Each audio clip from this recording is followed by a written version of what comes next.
Welcome to The Gateway, your compass through the uncharted waters of the mystical and spirit communication, broadcast live from United Public Radio Network 107.7 in New Orleans.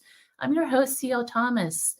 I'm having one of those nights. My computer died just before logging on to do the show tonight. Like literally, I got the blue screen of death on my laptop that I usually use for this program. So I'm using a little bit of a different background, and it is what it is, right? We keep going. Tonight, we change the topic from our usual mysticism and spirit talk to talk about Dracula, the man behind the inspiration of what would become vampire goth Bram Stoker. Historian and author Neil Storey joins me to discuss his new book, Bram Stoker, the author of Dracula, an illustrated biography. Neil, welcome to the show. CL, lovely to see you. Good evening. You've written over 50 books, haven't you? Well, I have. It keeps me out of mischief. I have been very fortunate to spend most of my life as a historian. And I've had the chance to write books about things that have fascinated me and interested me. And the one theme that has been throughout all of those years has been old Dracula and an interest in the man who created him. Well, Neil, it is so lovely to get to talk to you again. You're one of my favorite historians. Oh, thank you. It's good to see you too. You're just such a lovely person. And I know it's like 2 a.m. in the morning right now where you are. So I really appreciate you coming on the show. But what inspired you to write about Bram Stoker? It was really from my early life. When walking to school, I walked past a cinema and there were posters up there for Hammer Films. It was a provincial cinema, so they weren't the latest releases. And the Hammer Films were things like Taste the Blood of Dracula. And the images were very strong. The artwork in those days on film posters displayed in glass cases was very striking. Christopher Lee's face was very prominent. There was blood, there was snarling, there was fangs. And as a kid, I found that quite frightening. So I couldn't have gone to see the films, even if I dared to, because they were ex-certificate in the UK. You had to be 18 or over. But I could go to a little newsagent and buy bubblegum cards called Shocking Laughs. And on those Shocking Laughs cards were lurid images of the Dracula films, Dracula AD 1972, and some of the other ones, but mostly 72. And they were full color. They had rubbish jokes on them, and the pictures scared me so much. I had, rather than sort of swapping them in the playground, I gave them to my mum because they were giving me nightmares. And so that old face of Dracula haunted me from a very, very early age. And when I got to maturity and I started reading the book for real, and I wanted to know, who is the man who created this character who has terrified me so much for as long as I can remember? Is it fair to say that Bram Stoker is kind of the godfather of kind of what the Gothic scene that we have today with literature and kind of pop culture, I guess? Well, if you go to many universities in the UK, if you look at Gothic horror, they will go right back to Mary Shelley and Frankenstein. But in some ways, that was the birth of science fiction, if you see what I mean. Right, Yeah. yes. Using science to create a monster. Throughout the 19th century, there were others who wrote about vampires. But Bram, in 1897, so this is right at the end of the 19th century, when he produced Dracula, he really struck a chord. It really did contrast the modern world with a far more ancient culture, a distant culture. And it included modern things like typewriters and phonographs, recording systems, women being quite strong characters. And so if we'd just had the previous literature, I don't think it would have stood up so well, because they seem to be rather vain vampires. They're smelly, they're rather cowardly. or we only catch glimpses of them, their persona, where they lived or existed. They are just creatures of the night. Bram brought the vampire really alive for a modern audience. And yes, I think we would not have the Anne Rice wonderful or anything. Even we used to have a cartoon over here, Count Duckula. Anything with fangs and a cape, dark swept back hair. That's Dracula. And I think, because it was such a great impact, along with a little hint of Frankenstein, and then you had reanimated mummies as well. And Jewel of the Seven Stars was a book by Bram Stoker, one of the first to contain a reanimated mummy. So we must always give credit to Mary Shelley for this Gothic, the genesis of 19th century Gothic. But I think at the end, Bram really brought the genre right back up. And it was his book that truly established something that many years after his death would be reanimated, would be made undead, and become the vampire genre of films and books that we know today. I think a lot of people don't realize just how much romantic literature influences today's modern paranormal world, such as Mary Shelley, the book Wuthering Heights. I forget who wrote that one. It goes on and on, though. Even Charles Dickens, his story with what is the name of that story? Yeah, yes. Yeah, that's right. And that was quite a moral tale, using ghosts and spirits. But you see, the 19th century literature, people like Wilkie Collins, and you had The Woman in White, he created a type of literature where they used different diaries, letters, and different people to form that narrative. Bram loved that. So he's encapsulated the latest writing techniques in his book. And I think if you've heard of Rudyard Kipling produced a poem called The Vampire. And that was often displayed with a picture by Burne-Jones. And Burne-Jones created this picture called The Vampire. And it's quite a romantic vision in style. But it shows a man on the bed absolutely zonked out. He doesn't look like he's in terror. He looks like he's very happy, has he been drinking? But then sat on top of him is a woman in her nightdress with a very smug smile on her face. She's believed to have been modelled by Mrs. Patrick Campbell, known as Mrs. Pat. And she was in some not raunchy, but very sultry roles in her day. Quite strong women who had a sensuality, not just a sexuality. So the idea of the vampire was something sensual and sexual, was something that was known to even the pre-Raphaelites. You can see those kind of winsome women in long flowing dresses. These are all themes that run through Gothic horror. Yeah, and it manifests again with things like the film Twins of Evil that was visited in the 1970s with Hammer Films. Well, how do you get from, I have to ask this question, and it might take the entire hour, but how do you get Bram Stoker's Dracula to the modern day blood-sucking vampire? Well, I think because Dracula is immortal. I think he easily moves with the times. It's integral to the vampire story, and I'm sure that there will always be variations of Dracula.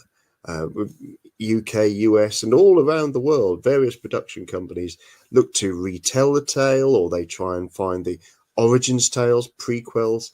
Oh, I have absolutely no doubt that it will be revisited. Then we had in 1972, Dracula AD 1972. There's elements of that film that are very dated now. Other parts of it, they are immortal, and I'm sure that there will be other stories where the vampire comes to the modern world and people won't quite know what to do with him because the old ways have been forgotten. So in archaeological digs that they've done, they've come across some interesting burials in which people believed these people were some sort of vampire, right? Have you ever heard Absolutely of those right. kind of things? The belief in the vampire is centuries old. And interestingly, in Ireland, actually, they've recently had some digs where they've uncovered skeletal remains that have been buried without what I'd call due custom, in that they're not laid out properly, they are facing odd directions, or they're quite cramped up and curled up. But the thing that gives this away, that there's some sort of belief that they could bite. That maybe the culture thought that they would be blood suckers. To stop it biting, they ram stones into the mouths of the dead, sometimes even so hard that they dislocate the jaw or would rupture the facial structure somehow. And that's how these skeletons have been found, and they are centuries old. It's very interesting. It is very intriguing. Your book, it's very well written, and it goes really into a lot of detail on Bram Stoker. I don't want to give too much away about the book, but how did Bram Stoker's background and his personal experiences influence the creation of this iconic Count Dracula? It's the perfect question, because I think the whole of his life was a journey towards Dracula. This was to be his magnum opus. As a young boy, Bram Stoker was born in 1847 in Ireland, in a house. It was called the Crescent, a house on the Crescent in Clontarf, which is a suburb of Dublin, not far from the sea. His father was a civil servant. They weren't extremely wealthy, just a well-to-do family, and they eventually had quite a lot of kids. Young Bram was not a well little boy. He was unable to walk until he was 7 years old. And in his reminiscences, he wrote of how his mother would recall every time the nursery bell rang, she would rush there, thinking that the nurse was calling her because Bram was dying. So this poor little boy, who never wrote of being desperately unhappy. He was clearly in a loved household, quite a Christian household that it went to church, said their prayers before meals, and he would often be placed in the garden to get fresh air amongst pillows, and he'd look amongst the grass and see the creatures crawling around, and that would feed his imagination. But as he grew up, he grew strong, very strong. And before I get that far, when he was also in bed, you can imagine that he was told all sorts of folk tales. The folk tale tradition was very, very strong in his family, including a tale that we know was told to him of the Sligo cholera epidemic. Now, when his mother was a girl, she was in Sligo at the time of the epidemic, and she saw people being put into a building, one of the public buildings there. It seemed that the doctors, the nurses had gone, that you only had people left that were either apparently immune, but not very well medically trained. And they saw this fellow being carried out, who's known as Long Sergeant Callan. And the family story is that Long Sergeant Callan was carried out of the pest house of Sligo, and his head, as they were carrying him out, banged on each of the steps, and it knocked him out of unconsciousness. It brought him round, and he went on to live for many a year afterwards. So that's really an idea of a man being brought to life from apparently being dead. And that's one of the stories that kind of stuck in his mind. There was all sorts of Irish folk tales about blood eaters and creatures of the night and banshees and werewolves. And so that's from a very, very early age, he's hearing these dark tales. And as a young man, a strong man, a good sporting man, when he starts writing for, part works and magazines and things in Ireland. One was called The Shamrock, and he wrote a story called The Chain of Destiny. And it's a haunted house, and there's hags on the bed, and you can see all of that. And he was always very much taken with darker tales. So when he becomes a theatre critic, part-time. He's a civil servant full-time, really, because he didn't like the reviews that were being written in the Dublin press. And so Bram said, look, I'll be a theatre critic as long as you give me tickets, for free. And I'll write you up. So he did. And that's how he met a young up and coming actor by the name of Henry Irving. And Irving soared eventually and became the first actor to obtain a knighthood. He really gave the acting craft a respectability that it hadn't had really before him. So Bram saw him in the early stages. He wrote fantastic reviews for him. Irving, of course, lapped up the praise. The two became friends. And so when Irving takes over the Lyceum Theatre in the West End of London, one of the great old theatres, great columns and a portico on the top, beautiful building, he needed an acting manager.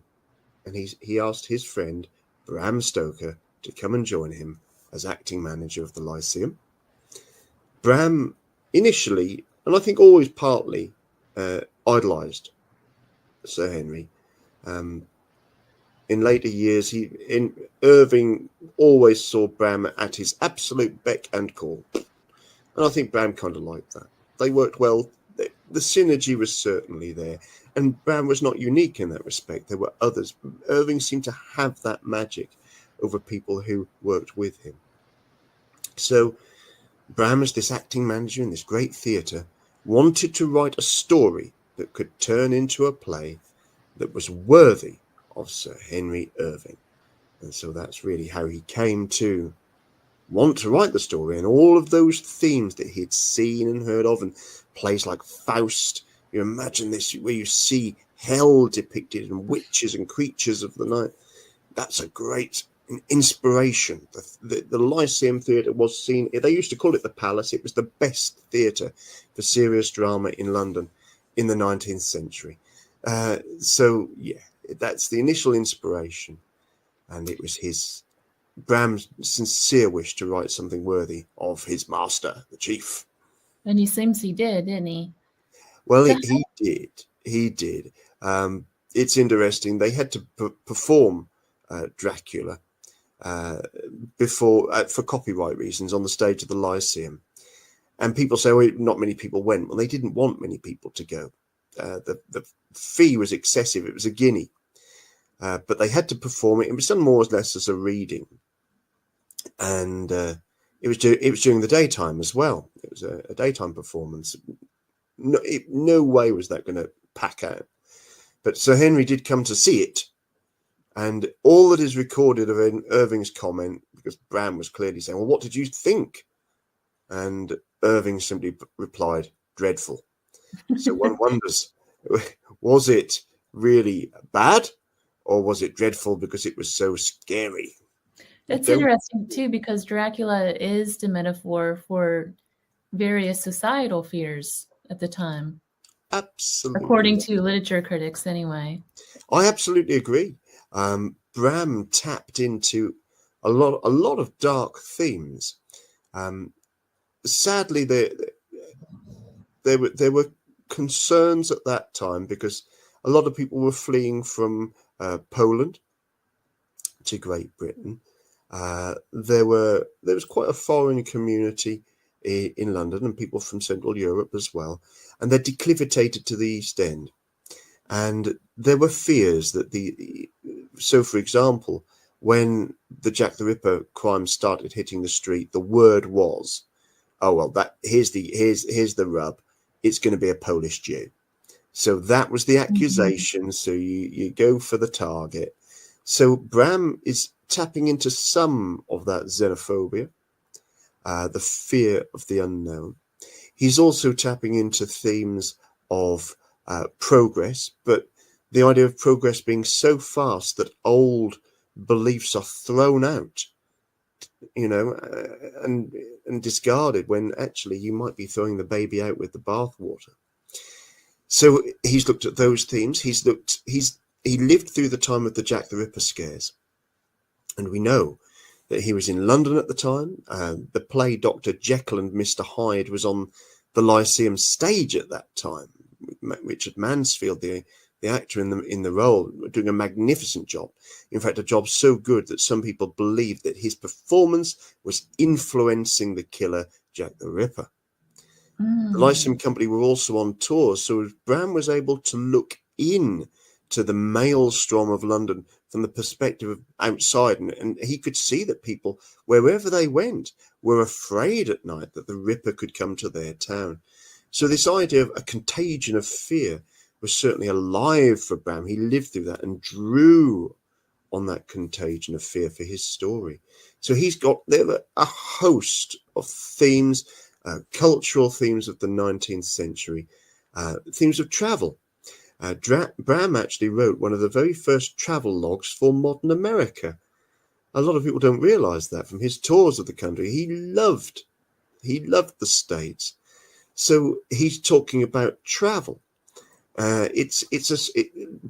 is a story of continents. It's a love story. It's a horror story, a gothic horror story. The idea of modern travel, the ancient, the modern. It's a story for everybody. For his travels, what inspired him to choose Eastern European folklore and mythology for the basis of Count Dracula? Because he incorporates so much of Transylvanian folklore into it, but he's never stepped foot in there at all. That's absolutely right. He never ever did. Bram was a great researcher, and he had his own superb collection of books. He used to love going to libraries, to the London Library and to the British Museum. In fact, the London Library have recently found some of the books he was known to have used and referred to for Dracula, and he's got naughty pencil annotations. They recognize his handwriting in the books. So he was a great one for getting good research together. I think there's a kind of prequel to Dracula called Dracula's Guest, and it's supposedly a manuscript that was found after Bram Stoker's death. Now, the setting for that is Styria. Now, Styria is the other side of the Austro-Hungarian Empire. It's far closer to places like France and Great Britain. And I think he wrote that story because he admired another vampire story by his Trinity College Dublin alumni member, Sheridan Le Fanu.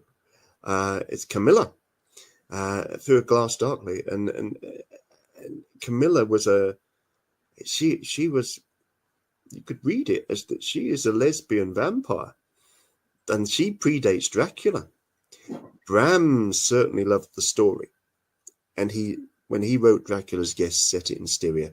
The themes in the book are very, very similar to Sheridan Le Fanu's, and I think when Bram gave it to his publisher, I think the publisher probably said, "Hey, Bram, this is a little too close to Le Fanu's book.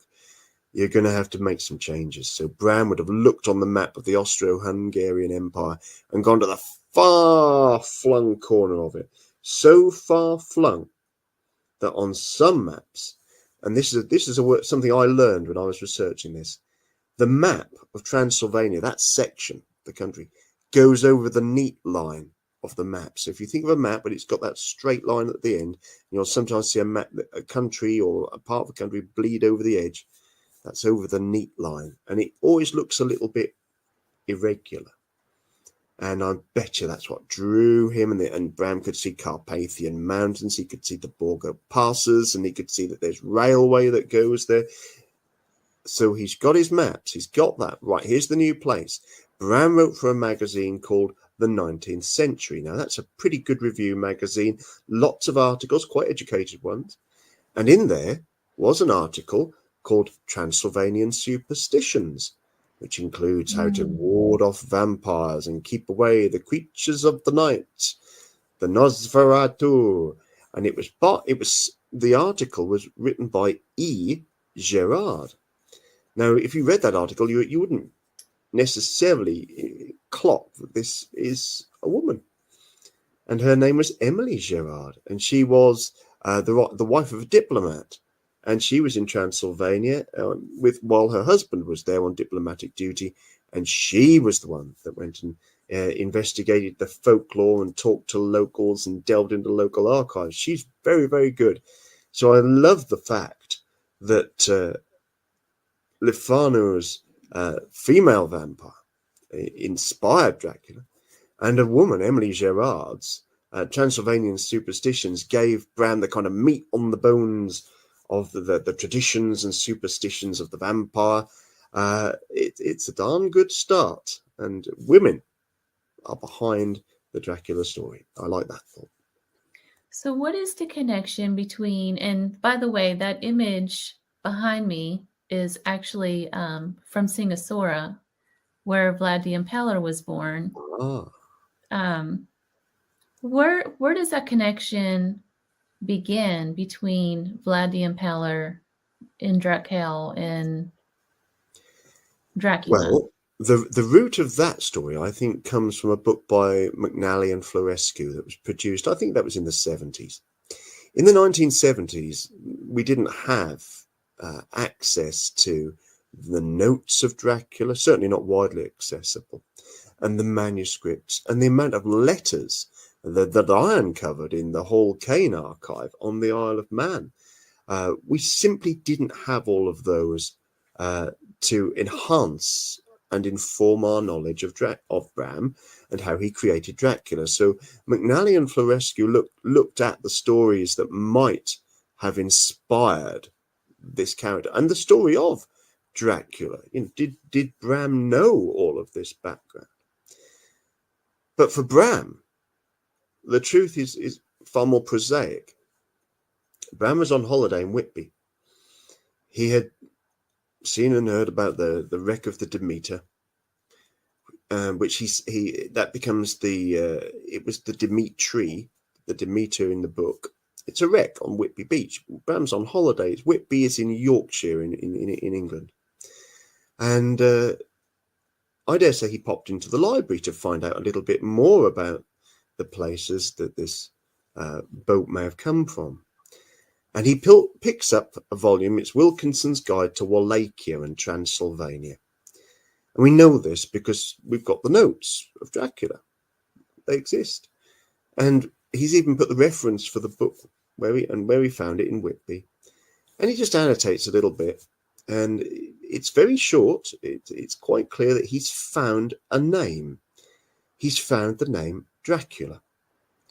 And that absolutely game changes for Bram. Allow me to just put that into some context. When Bram met Arminius Vambury, who is acknowledged in the Dracula book, our friend Arminius, he was a lecturer at Budapest University, and Dr. Van Helsing refers to our friend Arminius.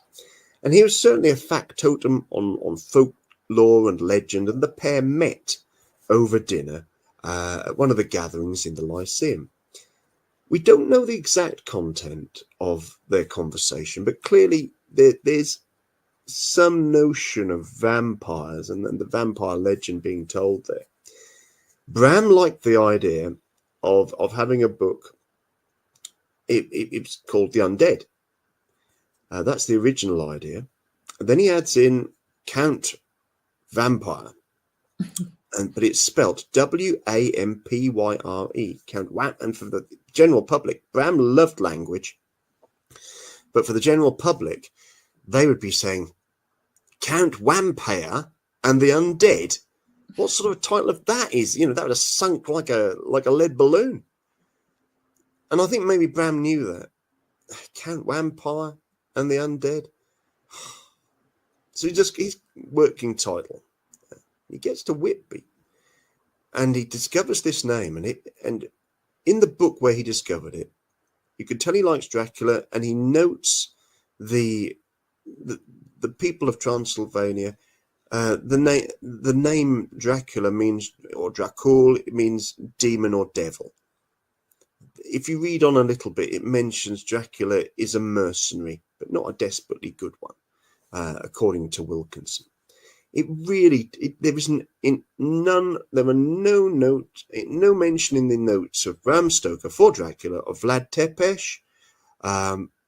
There's just not Vlad the Impaler. Nope, not even that famous woodcut that's often produced in vampire books of the big mustachioed Vlad Tepes. No, sorry, folks. Bram's imagination is pretty darn good. He liked the name. And in fact, if you think about it, you'd never heard that name before. The world had really never heard it before. He's an obscure, according to Wilkinson's guide, he's an obscure mercenary, in Transylvanian history. That's what Bram saw, not this great Count of Impaler and all this kind of stuff. That's all he saw. But he liked the name, and it worked. And if you roll it around your mouth, and I'm not the only author to pick up on this, it feels great. Dracula. We like that. So think about it. Bram, when he staged the play at the Lyceum, it was called Dracula or the Undead. Okay. By the time it comes to the actual publication of the book, he's got rid of the Undead. The working title, that's gone. Count Vampire, long gone. And what have you got? Just Dracula. Now that's a gamble, because the world doesn't know who or what Dracula is. That's all it is. It's one name. It's a yellow book, and in red is the name Dracula. It was a gamble, but one that paid off in the long run. The castle that he uses, Bram Castle in Transylvania, how did that, interestingly enough, Vlad Tepes never even stepped foot in Bram Castle. That's another thing that a lot of people don't know. And neither did Bram Stoker. But yet Dracula is so associated with this castle. How did that come to be? Not by Bram Stoker. I believe in tourism is important for every single country. And it just seems that Bram has assumed the connection. It's certainly, it's assumed the connection with Dracula, the book, and it doesn't really. Bram created Castle Dracula. You can see the origins of it from his first ever fiction book, Under the Sunset. There's an illustration in there, the Castle of the King, and you can see there's a skeletal face in the drawing. It's very good, and tall towers and all sorts. You could imagine, wow, Castle Dracula, that's a great start. Then when Bram stayed in Edinburgh Castle, when that certainly had an impact on him when he was creating the rambling Castle Dracula. But the main inspiration for the castle, we know this because Bram went to visit it on a number of occasions, was the home of the Duke of Errol, and this was Slains Castle on the coast of Scotland. Sadly now a ruin, but Bram knew this as a home. He stayed there on a number of occasions, and even in Dracula the book they mention an octagonal room which has no window, and there has to be a light all the time in there to keep it bright enough. And if you go to the ruin and you stand pretty much in the middle of it and you look up, and you will see the walls of the octagonal room. It's still there. But Slains Castle is a great influence, and Bram's for his first visit there, this is in a place called Port Errol. That's how Bram would have known it. In later years, nowadays it's called Cruden Bay. And he used to stay at the Kilmarnock Arms and even wrote some of Dracula there. So Scotland plays a great part in the inspiration for the Dracula story. It's interesting. What about the historical and the geographical accuracy with Transylvania? I've been through there and traced the steps of Vlad the Impaler from where he was born all the way up through Corvin Castle. Um, Bram Stoker's descriptions of Transylvania are just spot on Oh for yes, including like how dark it is, how foggy it is all the time there, just everything about it. he absolutely nails it, and that's because even though he didn't go himself, he spoke to people who had visited Transylvania and knew it well, and he knew some of the greatest explorers of the day through who they would come as guests to see performances at the Lyceum, but then they would go to the beefsteak room. Now, the old beefsteak club in London used to have meet in a room which was part of the Lyceum Theatre. That'd been long gone. But they always called it the beefsteak room.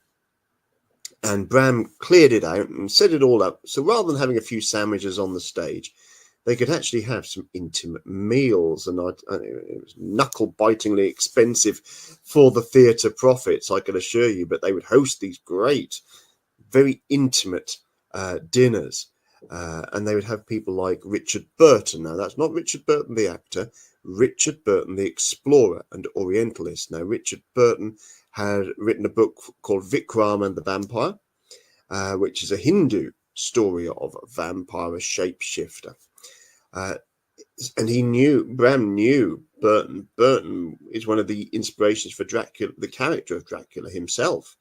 If you look at pictures of Burton, my goodness, Bram described him as steely, and he was. Henry Morton Stanley, if you've ever heard of Dr. Livingstone, I presume, the man that went to find Livingstone when he was lost, was Morton Stanley. And in the first ever paperback version, illustrated version of Dracula, the creature climbing down the wall is clearly it's clearly influenced by the features of Morton Stanley with his big white moustache and white hair, and Alfred Lord Tennyson, who is known to, if he had a tricky problem, would show a canine tooth.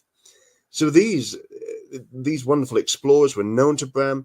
Bram would have talked to them about, and of course Vanbury as well, and the books that he read would give him those personal observations of the place that really bring it alive. And then to get the travel log of it correct, he used a Baedeker's guide for the area, southern Germany and Transylvania.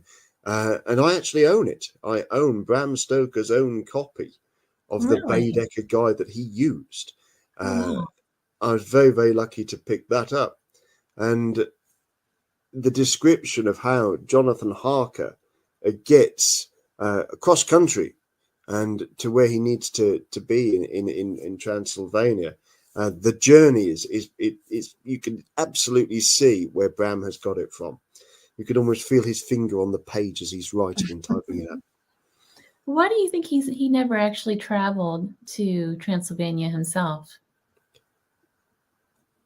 Bram was at the beck and call of Sir Henry Irving. And although he wrote that wonderful travel log of America, he was there because he was organizing the American tour of the Lyceum Theatre Company. Wherever he went, if it was travel really, it was for Irving. He did go to the Isle of Man to see his friend Hall Caine. He's known to have travelled to France. This is interesting, but as a young man, he went to France. He knew some of the actors and actresses over there. He became quite intimate with one of the actresses as well over in France. She wanted him to go over there, but his father said this would be no life for you, Bram Stoker, marrying an actress in France. So he didn't travel very widely. France, Isle of Man, Scotland were his adventures. Bram loved walking holidays.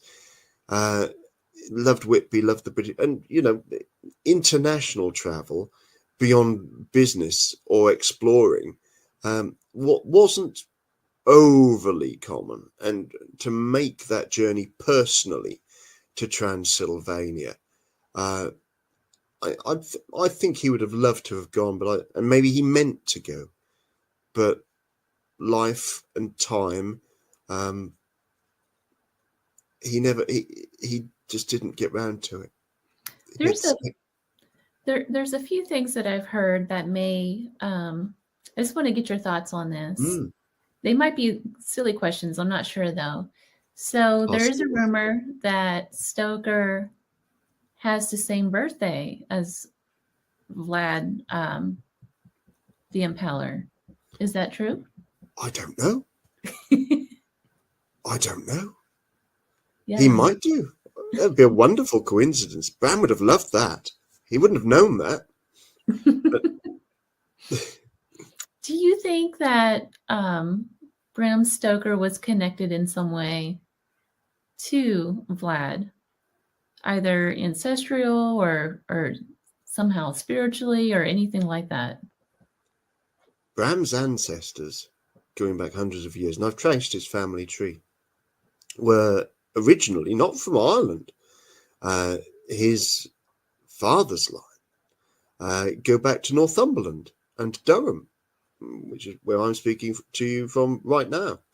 I don't think there's any connection. I believe the Stoker family have had their DNA examined and tested. I don't know all of the ins and outs of that, but I'm sure my good friend and my respected fan of the great man, Bram's great grandnephew, Dacre Stoker, would have said if there was a family connection to the real Dracula. Again, Bram would have loved it. Spiritually, I don't think he knew a lot about him.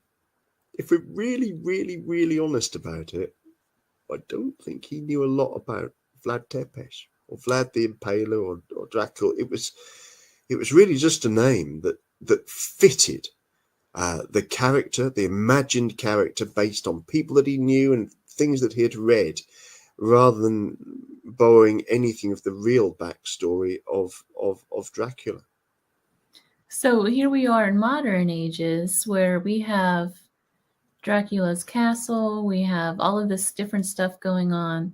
What do you think Bram's ideas about his book and the way it influenced today's pulp culture and paranormal trends?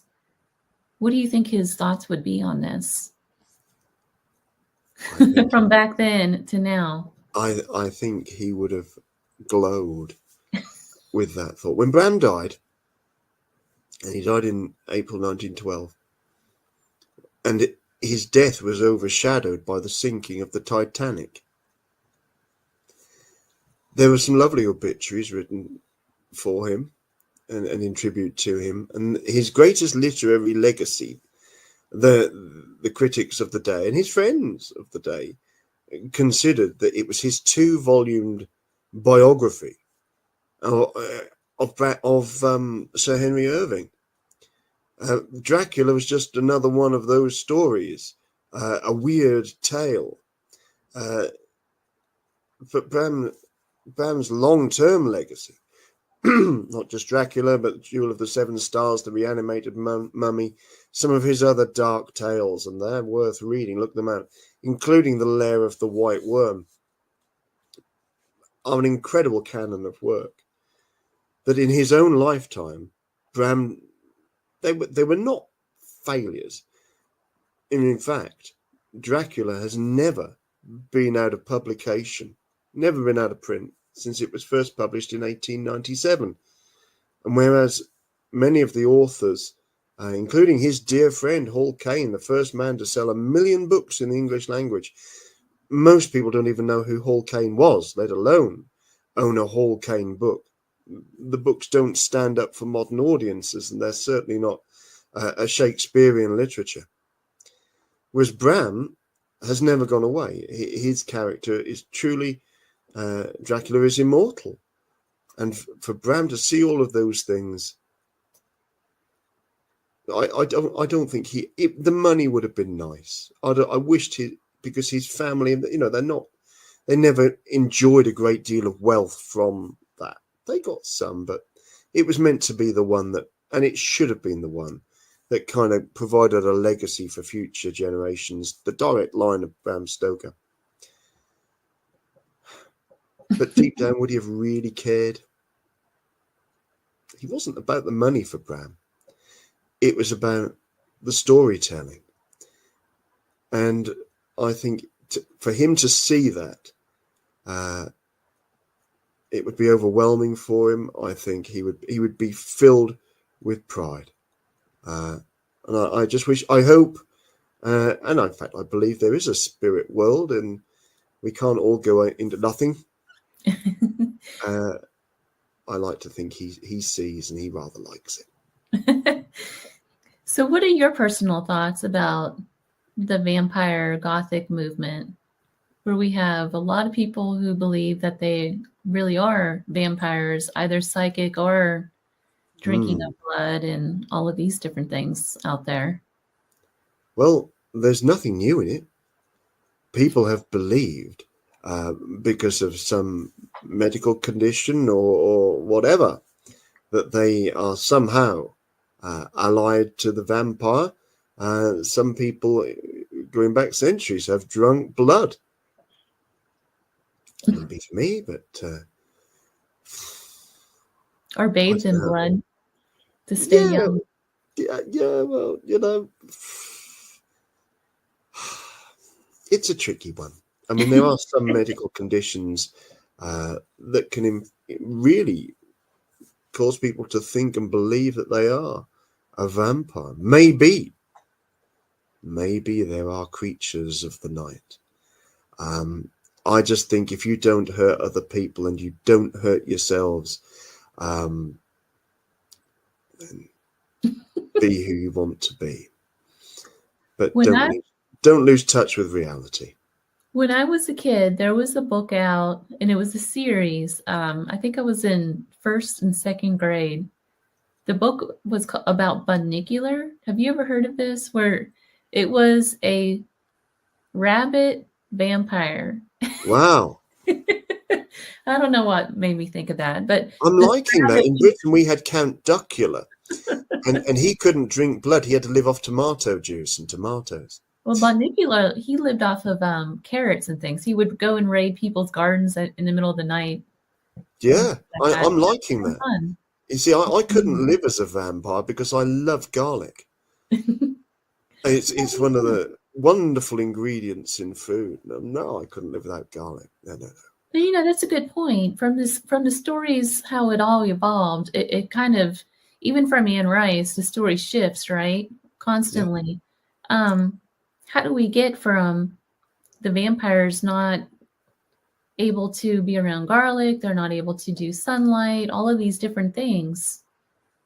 Yeah, I think that it was just things over time and was added to the story. Absolutely right. Yeah, Bram was very, very loyal, really, to the Transylvanian superstitions in his book. They're pretty loyally. There's a few little twists in there, but it was the films, it's cinema that really do add a lot to the vampire lore. Bram, of course, has the mirror where you cannot see the reflection of a vampire, for example. That's a Bram, and that's a folklore, that's a legend. But other things have been stretched for film and dramatic value. But there's nothing wrong in that.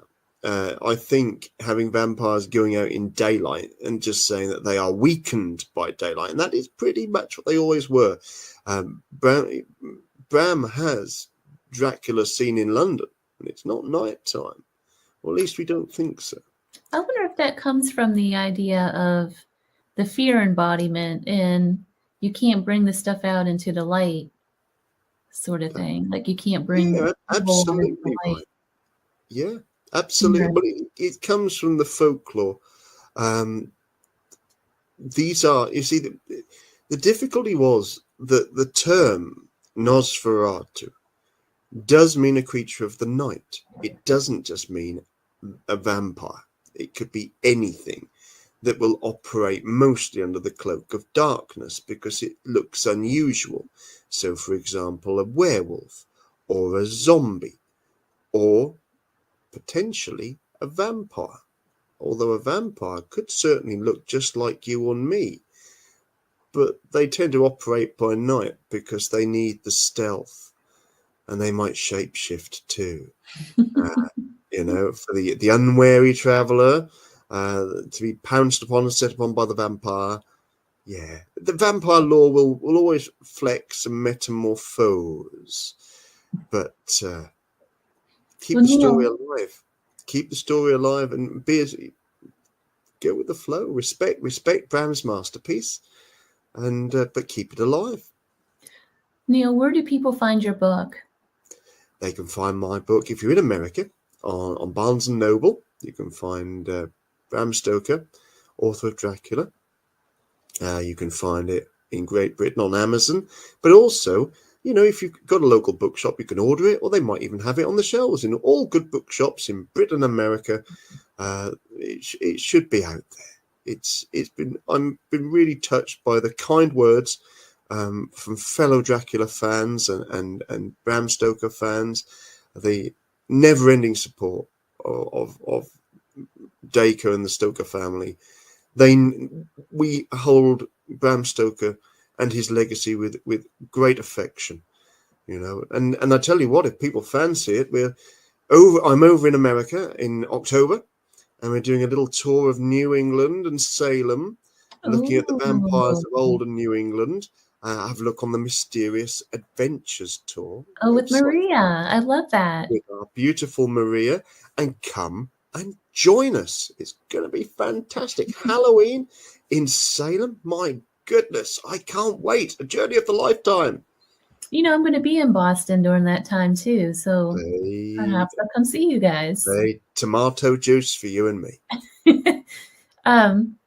Neil, we're at the bottom of the hour already.